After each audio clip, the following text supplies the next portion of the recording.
નમસ્તે વિદ્યાર્થી મિત્રો, આજે આપણે ધોરણ 1 વિષય હિન્દીમાં વર્ણમાલાનો અભ્યાસ કરીએ. તો બાળકો, સ્વાધ્યાય પોથીનું પેજ નંબર 16 ખોલો. એમાં ज को ज से शुरू होने वाले चित्रों से जोड़ो. ज ने ज थी શરૂ થતા ચિત્રો સાથે જોડો. તો જુઓ બાળકો, અહીંયા વચ્ચે ગોળમાં જ મૂળાક્ષર આપેલો છે અને બાજુમાં જુદા જુદા ચિત્રો આપેલા છે. તો આપણે આ જથી શરૂ થતા ચિત્ર સાથે જોડવાનો છે. તો જુઓ, આ ચિત્ર શેનું છે? બકરી. ગુજરાતીમાં પણ આપણે બકરી કહીએ છીએ. તો બાળકો, બકરીનો પહેલો મૂળાક્ષર બ છે, એટલે આપણે આ જને બકરીના ચિત્ર સાથે ના જોડી શકીએ. હવે જુઓ આગળનું ચિત્ર, જહાજ. તો બાળકો, જહાજને આપણે ગુજરાતીમાં શું કહીએ છીએ? વહાણ. તો બાળકો, જહાજનો પહેલો મૂળાક્ષર જ છે, એટલે આપણે આ જને જહાજના ચિત્ર સાથે જોડીશું. હવે જુઓ આગળનું ચિત્ર, ઘડા. એને ગુજરાતીમાં આપણે શું કહીએ છીએ? ઘડો. તો બાળકો, ઘડાનો પહેલો મૂળાક્ષર ઘ છે, એટલે આપણે આ જને ઘડાના ચિત્ર સાથે ના જોડી શકીએ. હવે આગળનું ચિત્ર, જલેબી. આપણે ગુજરાતીમાં જલેબી કહીએ છીએ. તો બાળકો, જલેબીનો પહેલો મૂળાક્ષર જ છે, એટલે આપણે આ જને જલેબીના ચિત્ર સાથે જોડીશું. હવે જુઓ આગળનું ચિત્ર, ચરખા. તો એને ગુજરાતીમાં શું કહેવાય? ચરખો, રેટિયો. તો બાળકો, ચરખાનો પહેલો મૂળાક્ષર ચ છે, એટલે આપણે આ જને ચરખાના ચિત્ર સાથે ના જોડી શકીએ. હવે જુઓ આગળનું ચિત્ર, જલ, એટલે કે પાણી. તો બાળકો, જલનો પહેલો મૂળાક્ષર જ છે, એટલે આપણે આ જને જલના ચિત્ર સાથે જોડી શકીશું. હવે આગળનું ચિત્ર, જગ. એને ગુજરાતીમાં પણ જગ કહેવાય. તો બાળકો, આપણે આ જને જગના ચિત્ર સાથે જોડી શકીશું. વિદ્યાર્થી મિત્રો, હવે આપણે હિન્દીની સ્વાધ્યાય પોથીમાં આગળ જોઈએ. એમાં જ કે નીચે રેખા ખીંચો, જની નીચે લીટી કરો. તો જુઓ બાળકો, અહીંયા કેટલાક શબ્દો આપેલા છે. એમાં આપણે આ જ મૂળાક્ષર શોધી તેની નીચે લીટી કરવાની છે. તો જુઓ, સને દીર્ઘ સુ ર જ, સૂરજ. તો બાળકો, આ શબ્દમાં છેલ્લો મૂળાક્ષર જ છે, તો આપણે જની નીચે લીટી કરીશું. હવે આગળનો શબ્દ, જનક. તો બાળકો, આ શબ્દમાં પહેલો મૂળાક્ષર જ છે, તો અહીંયા આપણે લીટી કરીશું. હવે જુઓ આગળનો શબ્દ, ગણિકાનો ગા જ ર, ગાજર. તો બાળકો, આ શબ્દમાં બીજો મૂળાક્ષર એટલે કે વચ્ચેનો મૂળાક્ષર જ છે, એટલે અહીંયા આપણે લીટી કરીશું. હવે જુઓ, નનિકાનો ના, જમના. તો બાળકો, અહીંયા આ શબ્દમાં પહેલો મૂળાક્ષર જ છે, તો આપણે જની નીચે લીટી કરીશું. હવે જુઓ આગળનો શબ્દ, ભજન. તો આ શબ્દમાં વચ્ચેનું મૂળાક્ષર જ છે, એટલે અહીંયા આપણે લીટી કરીશું. હવે જુઓ આગળનો શબ્દ, કનિકાનો કા જ લ, કાજલ.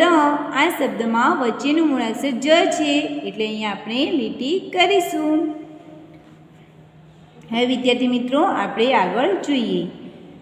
જ સે અલગ વર્ણ પર ગલત કરો, જ થી જુદા અક્ષર ઉપર ખોટું કરો.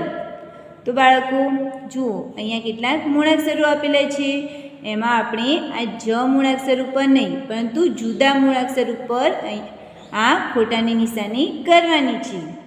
તો જુઓ આ કયો મૂળાક્ષર છે? જ. તો અહીંયા આપણે ખોટાની નિશાની નહીં કરીએ. હવે આગળનો મૂળાક્ષર ન. તો બાળકો આ જુદો મૂળાક્ષર છે એટલે અહીંયા આપણે ખોટાની નિશાની કરીશું. હવે આગળનો મૂળાક્ષર લ. આ પણ જુદો મૂળાક્ષર છે એટલે આપણે અહીંયા ખોટાની નિશાની કરીશું. હવે જુઓ આ કયો મૂળાક્ષર છે? જ. આપણે જે શીખી રહ્યા છીએ જ મૂળાક્ષર એ જ મૂળાક્ષર છે એટલે અહીંયા આપણે ખોટાની નિશાની નહીં કરીએ. હવે આગળનો મૂળાક્ષર ર. આ પણ જુદો મૂળાક્ષર છે એટલે અહીંયા આપણે ખોટાની નિશાની કરીશું. હવે જુઓ આ કયો મૂળાક્ષર છે? ઘ. તો બાળકો આ જુદો મૂળાક્ષર છે એટલે અહીંયા આપણે ખોટાની નિશાની કરીશું. હવે આગળનો મૂળાક્ષર જ. આપણે જે આ મૂળાક્ષર શીખી રહ્યા છીએ જ એ જ મૂળાક્ષર છે એટલે અહીંયા ખોટાની નિશાની નહીં કરીએ. હવે આગળનો મૂળાક્ષર છ. આ જુદો મૂળાક્ષર છે એટલે અહીંયા આપણે ખોટાની નિશાની કરીશું.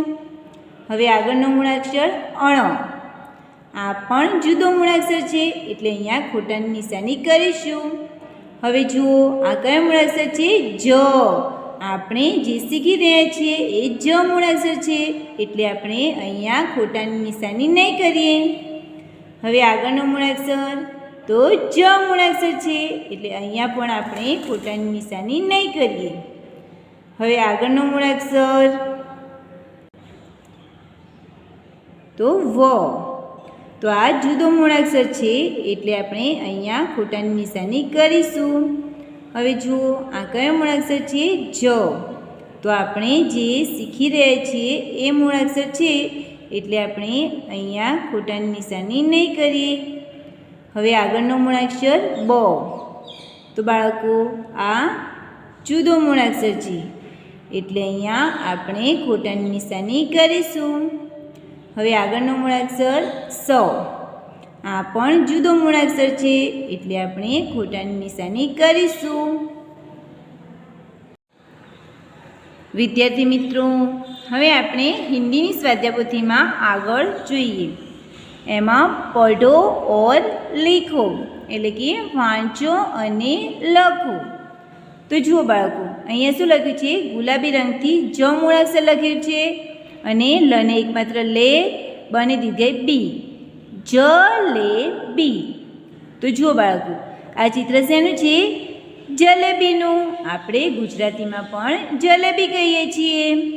તો બાળકો અહીંયા ટપકા આપેલા છે તો ટપકા જોડીને આપણે જ મૂળાક્ષર લખવાનું અને અહીંયા ખાલી જગ્યા આપેલી છે એમાં આપણે જ મૂળાક્ષર લખીશું એટલે જલેબી શબ્દ પૂરો થશે. હવે જુઓ આગળનો શબ્દ તો જુઓ અહીંયા ગુલાબી રંગથી જ મૂળાક્ષર લખેલું છે જ ગ. તો જુઓ આ ચિત્ર શેનું છે? જ ગ એટલે કે જગનું ચિત્ર છે. તો બાળકો અહીંયા ટપકા આપેલા છે એ ટપકા જોડીને આપણે જ મૂળાક્ષર લખીશું અને અહીંયા ખાલી જગ્યામાં જ મૂળાક્ષર લખીશું એટલે જ ગ આ શબ્દ પૂરો થશે. હવે જુઓ આગળનો શબ્દ તો અહીંયા ગુલાબી રંગથી જ મૂળાક્ષર લખેલું છે જ લ. તો બાળકો આ ચિત્ર શેનું છે?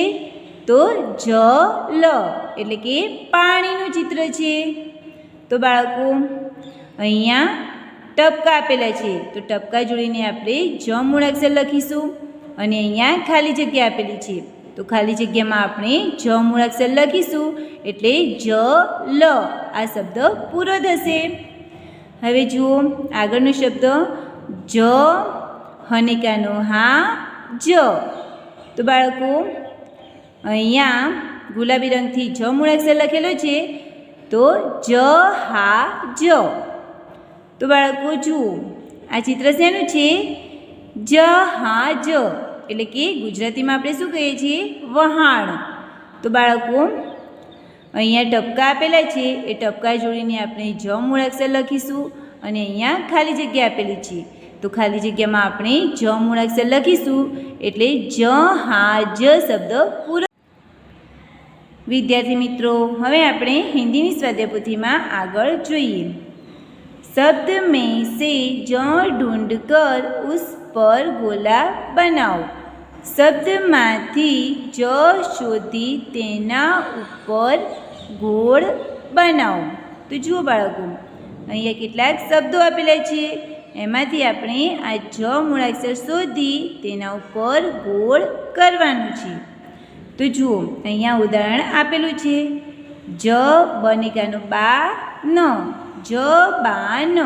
તો અહીંયા પહેલો મૂળાક્ષર જ છે, તો એના ફરતે ગોળ કરેલું છે. હવે જુઓ આગળનો શબ્દ ભ જ ન. તો બાળકો, અહીંયા વચ્ચેનું મૂળાક્ષર જ છે એટલે આપણે ગોળ કરીશું. હવે જુઓ આગળનો શબ્દ જ મ નનિકાનું ના, જ મ ના. તો બાળકો, આ શબ્દમાં પહેલો મૂળાક્ષર જ છે એટલે આપણે અહીંયા ગોળ કરીશું. હવે જુઓ આગળનો શબ્દ કનિકાનું કા જ લ. તો આ શબ્દમાં બીજો મૂળાક્ષર જ છે તો આપણે અહીંયા ગોળ કરીશું.